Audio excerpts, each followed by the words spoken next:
Welcome to another episode of Talking with WIT Kevin and Son. Hi, my name is Kevin McLemore, and I am joined with my co-host, Ife, that go-to guy. I'm also joined with three incredible women. We'll know them only by their first name. We have Vanessa, we have Christine, and we have Annalisa. And today we're talking about the D word. I'm not talking about dancing, we're talking about divorce. We have all been members of a very exclusive group that none of us really signed on for in the beginning, but now we are chartered members of that and we are going through life. This conversation originated from a young man that I was talking to, and it was amazing. We had such a great conversation that went beyond the bashing of our spouses and talked about the emotional effect that divorce had on us before, during, and how we are reacting to it. And now that we are dating with the full deck. And yes, this is a shameless plug for my new book, Dating with the Full Deck, which everyone here has read. And believe it or not, we have one neophyte on here that has not been a charter member of any club. That's my go-to guy, Ife. He is the only single person on here. But love doesn't limit himself or herself to marriage. Ife has just gotten out of a bad relationship and has been suffering heartbreak, and we've been talking about that. So he has some questions for the ladies.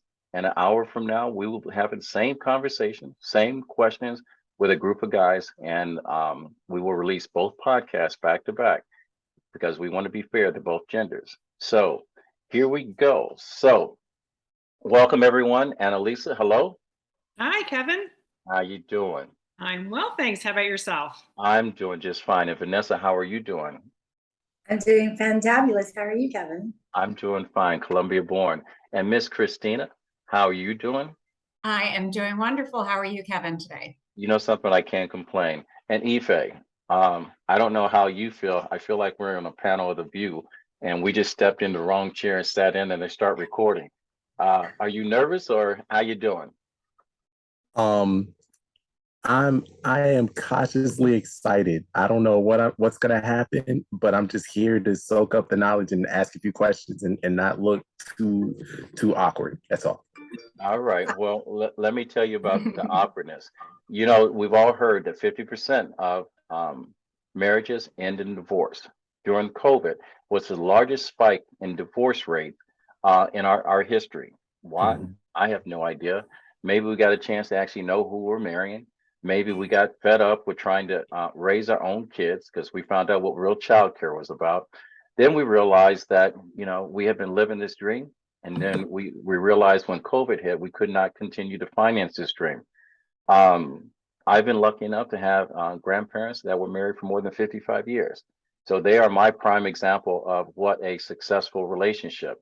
I did not follow their lead because I'm too a charter member of this.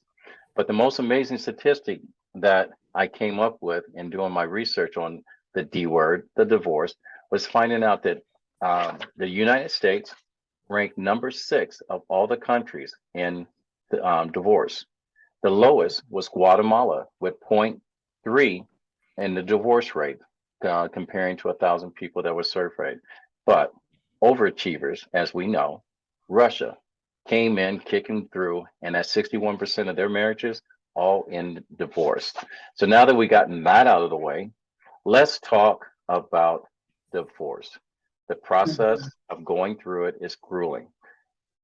Um, so let's start this. When did the conversation coming up that the relationship was no longer the way it was when we entered the relationship, and the only out was the D word?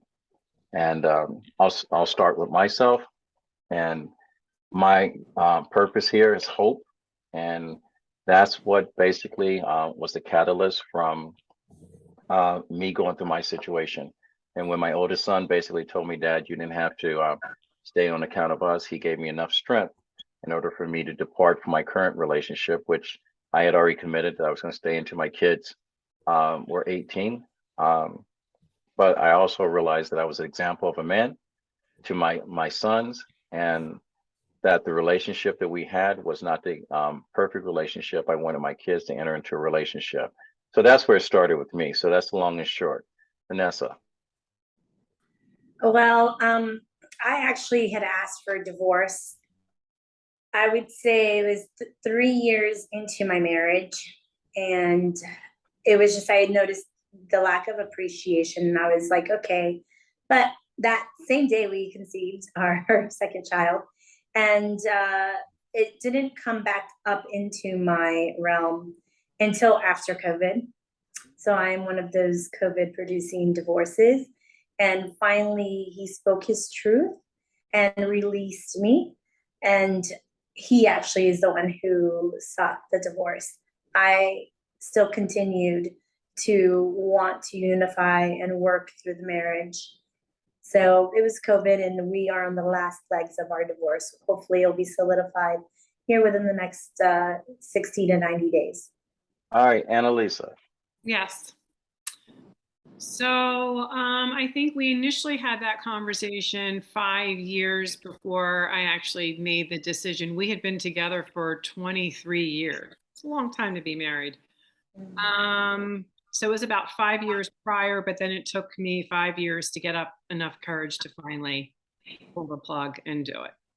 So, so I've been divorced now for 12 years. All right, and Christine. So unlike these two other women, mine was really prompted by a series of very unhealthy events. So it wasn't a matter of two people breaking down for a particular reason of lack of communication, or as Vanessa said, lack of appreciation, feeling as though there wasn't that connection that you may have had in the beginning of the relationship.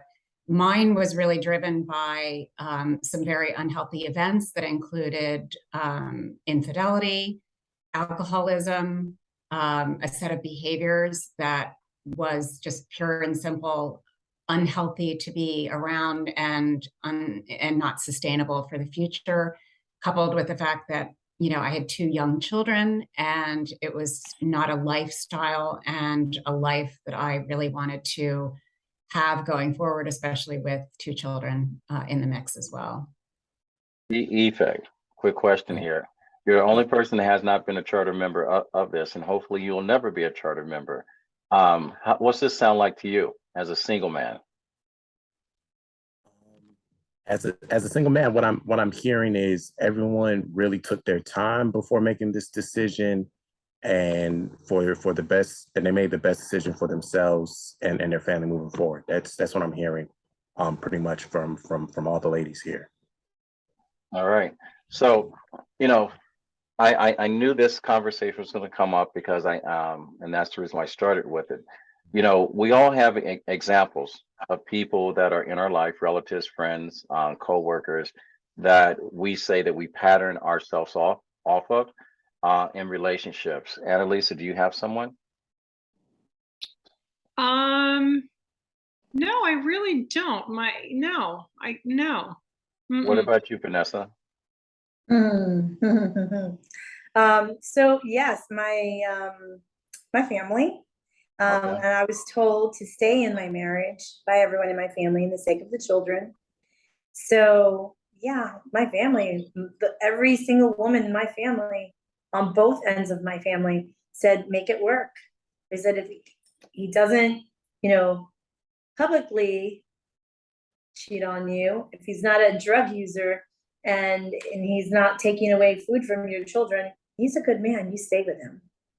All right. What about you, what about you, Christine? Yeah, so very similar to you, Kevin, as you had mentioned in the very beginning. You said grandparents, but for me, it was my parents.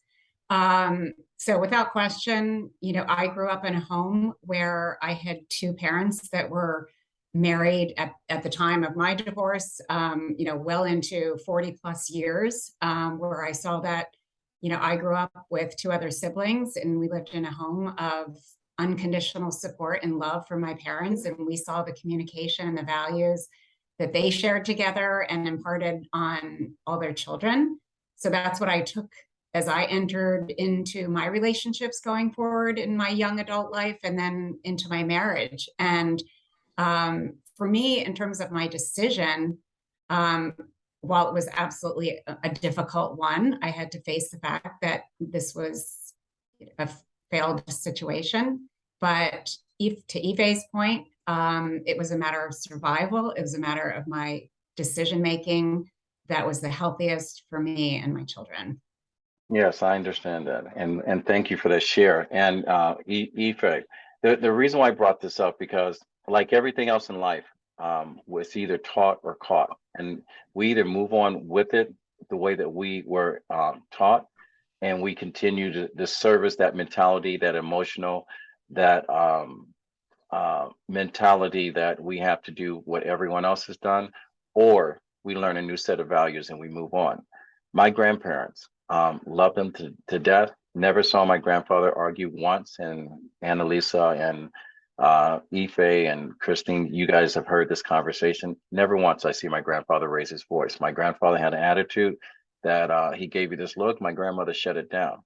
After their 55th anniversary, I told my grandfather when he decided to renew their vows, my grandmother had 55 years and never had a diamond on her hand. He wasn't able to afford a ring and put a ring on her hand 55 years into the marriage. I also learned that night that my grandparents had suffered in their relationship infidelity, alcoholism, and financial hardship, and they stuck it out. When I asked my grandmother why, she basically said, you know, I spent all this time and energy training a man. The last thing I'm going to do is see some other woman get the better part of the deal. All right. And did not realize my grandmother, when they talked about infidelity, she was a perpetrator. So when I wrote my book, Dating with the Full Deck, I came to a conclusion, which I have basically shared with all of you guys. So I want to go fast forward and going through the process. I know, Vanessa, you're going through the process. Let's exit that process. We all have had that notice. And what happens is when you go through a divorce, the judge, if you happen to go through a judge, will tell you that your divorce is final, and then they're going to send you a letter in the mail. Doesn't happen immediately, but as soon as you open that letter, your divorce is final. I know the way I felt when I received that. I'm just want to say, Vanessa, you have not experienced that, but Christine, what was it like when you opened the mail that day? And then I'll go to Annalisa. Yeah, absolutely. And I'm nodding my head because I can absolutely 100%. I mean, it literally takes me back to the feeling that I had that very day. And you're absolutely right. You do get that letter in the mail. Fortunately, we didn't have to go in front of a judge or anything like that. We spent a lot of money going through attorneys, but when that letter did come in the mail and I physically opened it and I physically looked at the divorce decree with the date, effective, etc. I looked like Vanessa's looking right now. I looked up and I just said, this couldn't be possible. This is just, it was almost surreal. So as much as I knew that I made the right decision, it didn't take the sting out of it any less. What about you, Annalisa? Yeah, it's a very sad, profound day when you receive that letter and it's right there in black and white. I remember that day very clearly, and just feeling horrible that I had broken up my organic family. And like Christine, we didn't go in front of a judge. But I remember going out for a long ride on one of my horses that day, just trying to digest it all, that this is very real. I no regret. I'm glad that I did it. It was the best decision for myself and for my family, for my children. All right. And the reason why I brought this up, and Vanessa, I'm going to apologize because I can see the way that you're reacting to this. It is a trigger for all of us that we never forget. I heard Les Brown say that the two most important days in your life is the day that you're born and then the day that you die. That little dash in the middle is how you lived your life until that day comes around. But I will say, from personally speaking, from the day that you get married, you celebrate the fact that life is beginning on your terms. From the day that you receive that paper, you question life itself because it lands on you like you had just come to a funeral. You start to question, could I have done a little bit more to make it work? What were the deal breakers I placed in front of me? really deal breakers? Or am I throwing out a perfectly good partner just because of ego itself? And Ife, I hope you're paying attention to that. You know, one of the things is I want to say, and then Ife and I both created a list of the dues going through the process of the divorce, and then we're going to lighten this up. If you happen to be going through this process, I'm going to tell you the first thing you need to do is start to educate yourself about the law, understanding your assets, your spousal support, especially because every state has a different law. Gather as many parts of your record, because a lot of times that we're emotional, and the first thing we want to do is abandon our home and whatever, and we don't have a plan. Know what your financial situation is. Also, try to find out if there's any hidden debt. Document all your household goods, photographs of valuables, even things that are heirlooms. And the other thing is, and I feel short on this, and I don't know if I should even say this, get your fair share. Some people say I deserve this and whatever. I just wanted out in my personal relationship, and I just kind of abandoned everything because I just wanted my life back. And the other thing, because my wife at that time was doing well, was a very successful person in her field and made 8 times more money than I did. I didn't want my boys to look at the life I had and say that it was off the back of their mother's efforts, and I didn't want that. So I kind of left the way that I came in. The other thing that's real important is to keep close tabs on your legal fees, because remember, as much as a lawyer it says that he is your friend, he works for a law firm, they get paid by the hour. Also check your Social Security benefits, because once you reach 62 years of age, your benefits, if they're attached to them, could be more in your favor. And update any changes of financial records or anything else that you guys own jointly. And also, if you have legacy documents, review that, your beneficiary, make sure that's set, and your retirement accounts are all in line. So those are the things that I will tell people just to make note of. I will try to attach this list to the end of it, and then we're going to go on from there. And then I also have a list of things that you need to, well, I say don't do. Right, Ife? Yes, absolutely. Well, me being the only single person, these don'ts were more so generated by Kevin, and we had a discussion about it because I don't know too much about divorce. I have friends that have been divorced, so just please preference my don'ts as to me not having experience, but this being a conversation from somebody who's been through it, imparting it on a young man like me.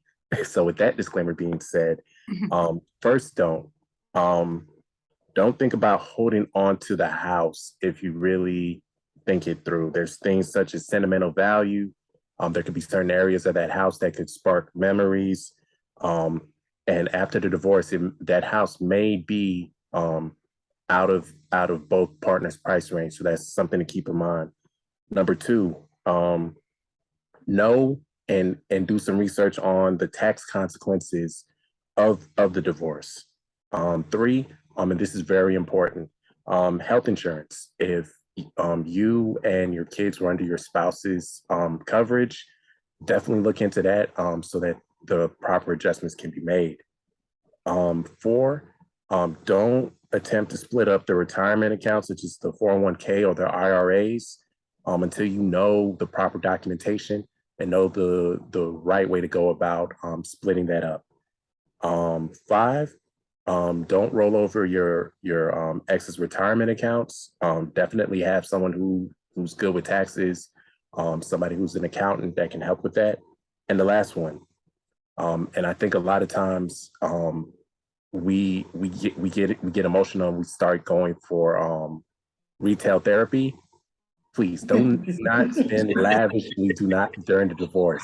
I know, there's a Blue Cantrell song that kind of lines up, spend his accounts, pay the bill a month too late, and all of that good stuff. It's a good song. Please don't do that in real life. I am so glad I let you do that part. That was funny, Ife. So now that we got the doom and gloom over with, as far as going through the process, hopefully some of you guys that are on the fence, I'm going to say think real hard. I will tell you that counseling is an option, but technically going through marriage therapy, you've already made up your mind, and counseling becomes a very expensive referee. The average person spends more than $25,000 on counseling and delays the marriage by the dissolvement of the marriage by 2 years. What I will say is that you need to start being open and honest about your needs, his needs, and be flexible and to work this out. So, and the reason why I say it that way, because I learned the hard way and I documented everything I needed to do and learned in life. And if I had knew all that I knew when I created Dating with the Full Deck, I'd probably still be married. You know, I've got a wonderful ex-wife. She's a great mother to my children. She's a strong, powerful woman. And if we both had complied to some of the things I learned through the shortcomings of my life, I would probably have a stable marriage today. So with that said, let's go ahead and talk about Dating with the Full Deck. Everyone has read a little bit about it. Hopefully someone experienced about it. And for those of you that are just tuning in, Dating with a Full Deck is not a book about going out finding Mr. or Mrs. Right, not trying to find someone to hook up on Friday or Saturday night, not looking for someone to pay your rent, your mortgage, your car payment, or send you to San Juan, Puerto Rico, someplace nice. Well, don't go there. It's raining there. Let's find someplace else, maybe the Eiffel Tower. It's all about being open and honest and being genuine, knowing who you are and falling in love with who you are before you ask someone to love you in your present position. So everyone here has at least turned 2 pages of Dating with a Full Deck. I want to know about your experience, Annalisa, with Dating with the Full Deck.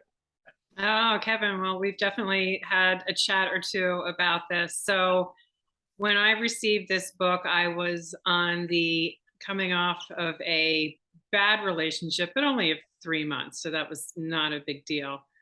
And shortly thereafter, I met a really nice man. But what I loved about the book is like there's these nuggets of information in there that really almost like opened up a dialogue with myself and who I am as a person, what I am looking for. And the things that I learned in here really is just be your authentic self, be transparent, don't play games, and be the person that you want to meet. That's something that I have been working on for years. If you like exercise and like healthy eating, find that person who likes exercise and healthy eating. If you like being outdoors a lot, find that person. If you like someone who's intellectually stimulating, same. Find that person who's very intellectually stimulating. You be the smart person as well. Be well-read. But I love the book and I love playing the game. I really loved playing the game at the end. I am with the man now for, I don't know, 4 or 5 months, but we played the game like 2.5 months into knowing each other. And we had so much fun. And I think it took us like 2 hours, but we couldn't wait to turn over, each and every card. It was a lot of fun. Well, I got to know him even more. And I really got a real appreciation for who he is as a person. All right, before I go to Christine, I just want to tell our listeners, Dating with a Full Deck in the back of the book, and I ask you to read the book first, has 54 cards in it. 2 are jokers. The other are 54 cards. 2 are jokers. 52 cards are conversational cards. The way that I designed the book, if you have someone that you're interested in and you want to go out on a date, allow yourself a 7-day grace period from the time that you ask that person out. And since you're the asker, you're responsible for getting that person a copy of the book. Upon that date, you cut out the 54 cards and you bring that to that first date. The only conversation you have is to flip over those cards. Now, most decks have 52 cards. I said 54. 2 of them are jokers. You agree after reading the book that if you have a joker, it allows you to kind of pass on a conversation or topic you don't want to talk about.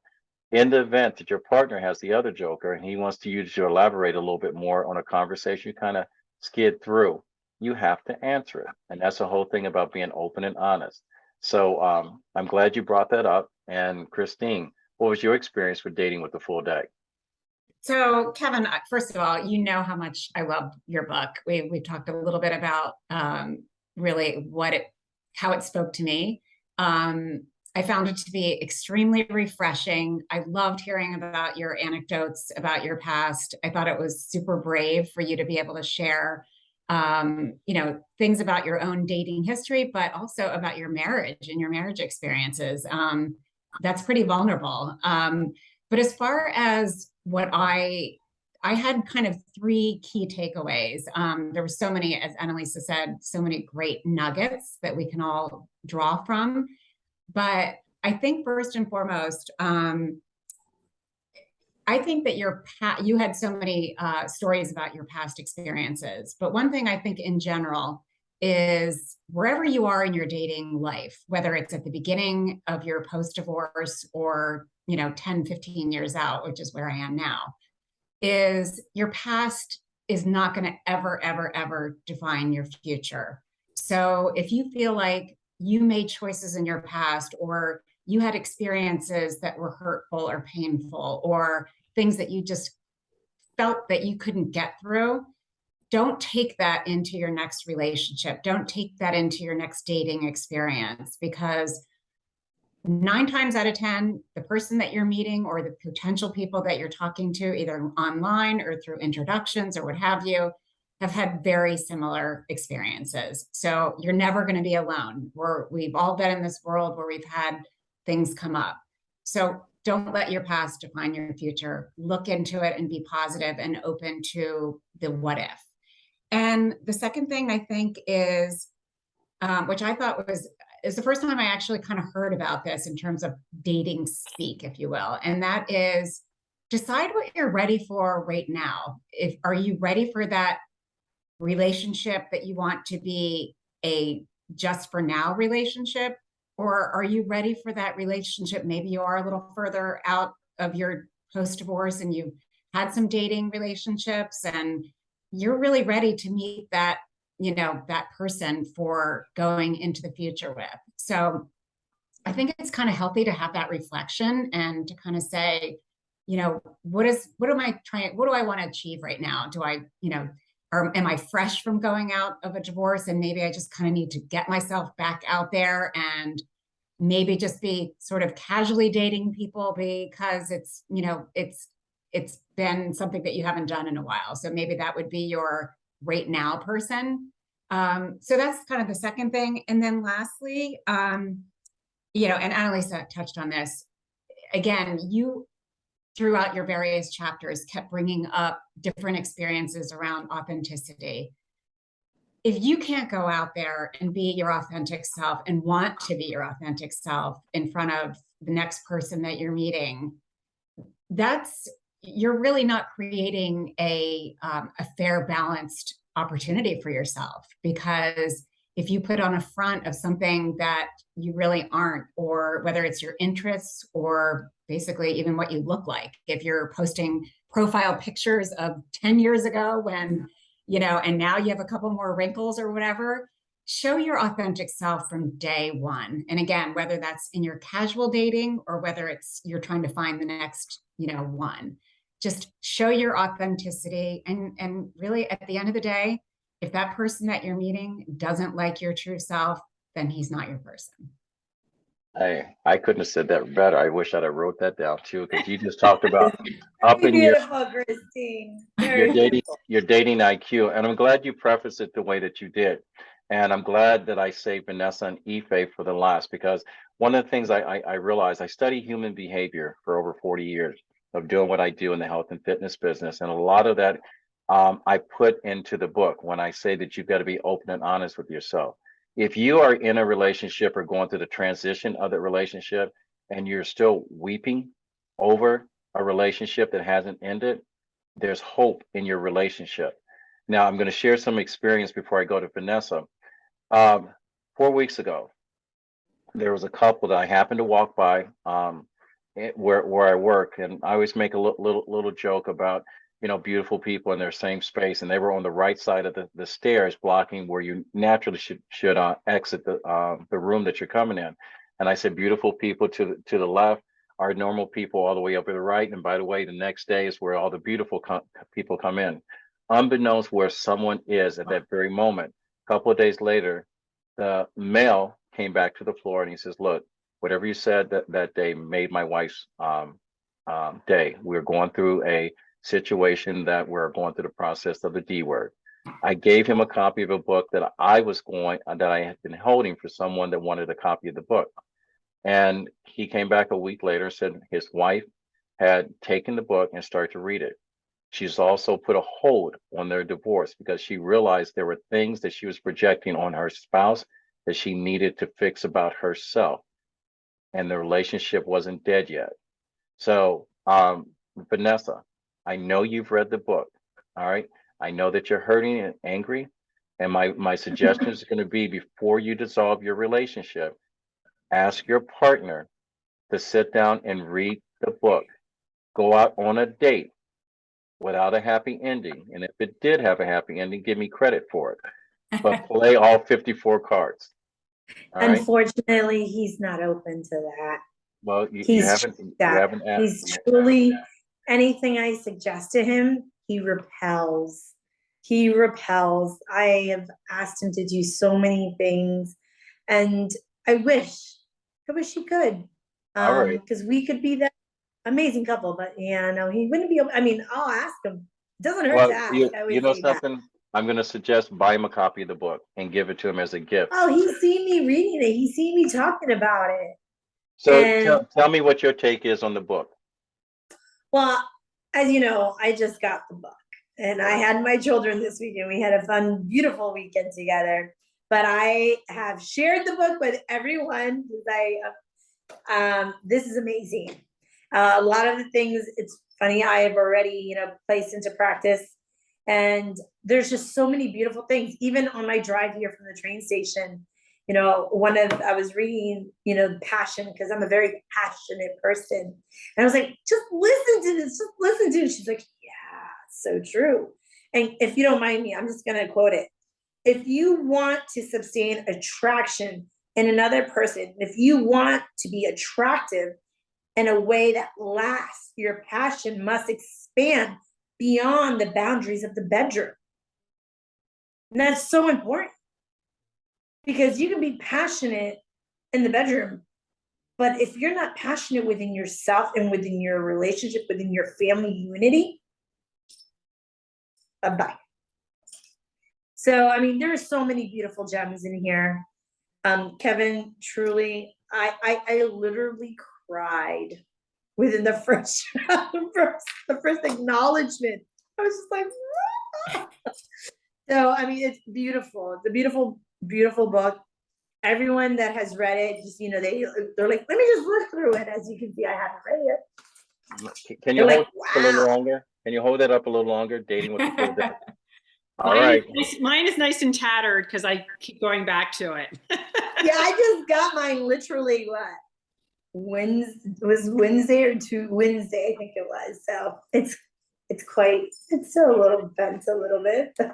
Yeah. All right. But it's been amazing. I mean, there's so many things, and I love the game at the end. It's funny, a friend of mine gave me a similar game that's supposed to help add some pizzazz into it. And I'm like, wow, he's so brilliant. You're brilliant, Kevin. Thank you so much. Thank you. Thank And you. there's just a lot of beautiful gems, and we all want love, and that's one of my favorite quotes. And that's one of the questions: what's your favorite quote? Love conquers all. But truly, we all have to learn how to love ourselves first. And was it something I did? And it takes two to tango. But when someone doesn't want to tango with you anymore, and your children are telling you, it's like, whoa, why am I trying to fix this when it doesn't want to be fixed? You can only do so much. You can take a horse to the water, but you can't make them drink it. You can throw out a life preserver, but if they don't hold on, it's their fault. Well, something, I'm in the fitness business, and I love that quote, but I have a better quote. I said, you can take a horse to water, but you can't make him drink. But if you're running through an 8-circuit hit workout, you can make him thirsty. Yes, you can. Yes, Good analogy. So Ife, Yes. being the single male going through, I know that person that dumped you. She ain't the brightest fig on the tree, because you get things that's going places. How did you hit? How did dating with the full deck hit you? Well, it hit me in two different places, Kevin. First time, you gave me the book. This was right around the time, where I kind of saw the writing on the wall. And the preference this because I like the way the conversation is flowing. Because most times when people talk about breakups or divorces, it's negative. The other person was terrible. I love the flow of this conversation for one. So two, well, for one, I'm going to say my ex was not a bad person. I went to college with her. She's an amazing person. She's an amazing mother of two kids, not mine. However, the thing was there were certain times where the communication broke down and I just let it be instead of asking more questions to figure out what was going on. And there were certain situations that she told me that reminded her of what she had gone through in her previous marriage. So from your book, I just realized I know what I bring to the table in a relationship. I need to communicate it better. I'm always big on talking and communicating, but I need to communicate it better. Ask questions, talk about things, listen for the things that are not said, not just for the things that are said. And then two, I read it again now that I'm fully single and I'm just really just getting a hold of myself, not just saying, oh, I'm single, I'm ready to mingle. Reading it again just made me realize like, hey, I know people say it all the time, but date with intention. Like, what am I really looking to gain from being with somebody? What characteristics am I really looking in for? What characteristics am I looking for in the lady that I'm looking to date? And am I being a magnet for those qualities that I want? So reading this book, I'm not in a relationship. I'm looking to get married, looking to have a family eventually. Both of my parents are Nigerian. They've been married for 40 plus years. So there's some of those qualities are just instilled in me.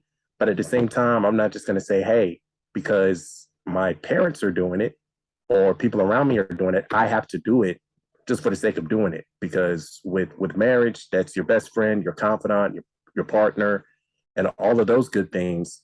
And I like what Vanessa said earlier. There has to be passion beyond just the bedroom. Are y'all passionate about projects together? If one is the entrepreneur, are they excited and happy to help you on your entrepreneurial journey, or even either more challenging or even better? If y'all are both entrepreneurs, are y'all putting y'all resources together so y'all can both build together the dream life that both y'all want to have? So a lot of times, and I'm no expert, I just study relationships. I love. Usually when somebody has mentally checked out, there are subtle signs that show that they've checked out before you fully realize it. But that's the communication part, and that's the vulnerability and honesty that relationships need to have. So Kevin, your book is definitely something I go to when I'm scratching my head, like what am I doing wrong, or am I even looking to attract the right type of person for me? So I have to thank you for the book, because you probably kept me out of some bad situations because I had to think it out before I actually said or did something crazy. Thank you, Kevin. Let me say this to each and every last one of my guests. I thank you for joining me. I know some of this conversation for some of us was uncomfortable. And as I've always said, education is not designed to make you comfortable. It's designed to make you think. And what do we have, if nothing else, our experiences. And what makes life worth living is us sharing those experiences together. No one wants to be alone. We all want to celebrate this life. Dating with the full deck is, like I said, it's not about finding happy ever after. Believe it or not, the 54 cards are designed to make sure you don't screw up the opportunity to have a second date. So like Ife said, I'm not an expert either. I study human behavior, but one of the things that I do love, I love life, I love people. I'm surrounded by a great group of wonderful, highly intelligent people. And I was lucky enough that the cream of the crop of my social network decided to join me today. So Christine, thank you. Annalisa, thank you. Vanessa, thank you. My little brother, my son, Ife, thank you. With that said, And thank you. Thank you, Yes, Kevin. thank you, Yeah. Kevin. All right, Definitely. real quick, Annalisa, Yeah. take away anything that you would like to say. We can use this as a teaser for the show. Real quick, give us something to take away. Introduce yourself, just as your name, and And you mean the show? yeah, just say hi. I'm Annalisa. I just got finished with talking with W. Kevin and Son, and we were talking about dating with the full deck and the D word. Watch and stay tuned. Something along those lines. Go ahead, fire away. Are we talking about the Do Not Tell show? No, not yet. We're not announcing that yet. Okay. Hold on, I found out something new now. Kevin, you're holding out on me.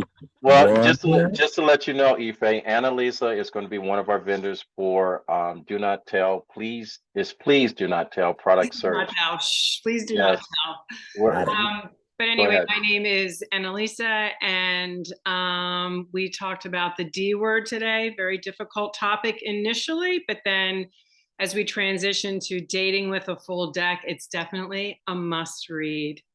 It's got a lot of great information. And Kevin, I can't thank you enough for today and for this conversation. And I hope that this was helpful to Vanessa and Ife. All right, I'm going to throw this over to Vanessa real quick. Go ahead. Well, I'm just so honored to be on this panel, and this is definitely an essential for me since I'm going back out in the dating field, and I have been, because we sort of practice the whole, like, I divorce you, I divorce you, I divorce you. So it's been 2 years, but it's hard when you have 3 young children. I have 3 young boys, my 3 kings, and I need to make sure that next person, I don't mess around, and a lot of people don't like that, but I'm like, I'm on time. I'm building my empire. I have my children, and I need to make sure I have quality individuals that are coming into my life. So thank you so much, Kevin, because this just enforces quite a few things that I've been implementing, but even gives me more now to work with. So thank you so much. And this is an amazing book. And like I said, I've already shared it with lots of people. Thank you. Christine. So Kevin, first and foremost, thank you so much for inviting me on here today to be among these 2 beautiful women and to be with Ife, who has his own journey that he's going on right now. I think my takeaways here are one, that you have some incredible pieces of information in your book, Dating with a Full Deck. I highly recommend it for anyone out there who is just starting on their dating journey or is well into it and looking for that next person to fall in love with. But I think the biggest thing for me is, and to hopefully, as we're sharing all this great information with each other, number 1 should be stay true to yourself. Just stay true to who you are, be your authentic self. And Ife said it absolutely best, is communicate, communicate, communicate, because it's so important, I think, to communicate your own wants and needs, because that's important. And again, I just want to thank you for including me. I hope everybody has a chance to read Dating with a Full Deck. Kevin, can I add? Go ahead. So another tidbit of advice to Vanessa and Ife, you talk about swiping yourself out of a relationship. If you guys decide to get on dating websites, heed his warning. Don't swipe yourself out of what could potentially be a good relationship, just maybe based on looks or whatever it may be. Try to stay open. Yes. I 100%, I mean, that's why I married my husband. I was completely open. I had, gotten rid of all that stuff. So yeah, you have to be open, and you have to believe. You have to believe that you deserve everything your heart's desires. And don't minimize what you want, because it's out there. It is out there. If you believe and if you're true to yourself, then you'll have someone that's true to you. Yeah. And Kevin also says, just Well take your said. time. Take your time. Time is a gift. Time is a gift if you use it wisely. Just take your time with it. It's an important choice to bring someone new into your life. Yeah. And that definitely goes for both men and women. We all are speed skaters trying to get the gold medal, figure skaters that want the long program and all the roses, whatever. At the end of the day, we know what the prize is, but in the process, You could throw a handful of seeds in the middle of a highway, and the strongest seed will grow a rose. So that's what you're looking for, that strong seed, be it male or female. So we've covered a lot of information, and to my listeners, I hope you enjoyed. Hopefully you learned something. If you're going through the process, I hope you slow your roll and think about it. Read a page or two of Dating with the Full Deck and make sure that the journey you're on is the journey that you are the captain of your own ship. If you like what you heard, go to RMK Productions and Network on our YouTube page and subscribe and follow. If you'd like to be a guest on our show to talk about anything positive and something you're doing, we support you. Go to info at RMK Productions org. We just went from .com to org. This was another episode of Talking with Kevin and Son. It's brought to you by RMK Productions and the 10 United Podcast Network. Through the power of story, our mission is to uplift, share stories, hear our voices, share experiences and perspectives based on the framework of teaching and learning and modeling. Our purpose is hope. My grandfather always said, when you get to a point or a place in life that you can help someone else, it is your duty to do so. And with that said, my grandfather always said, reach one, teach one, and we'll fade to black. And we're out. Thank you, everybody.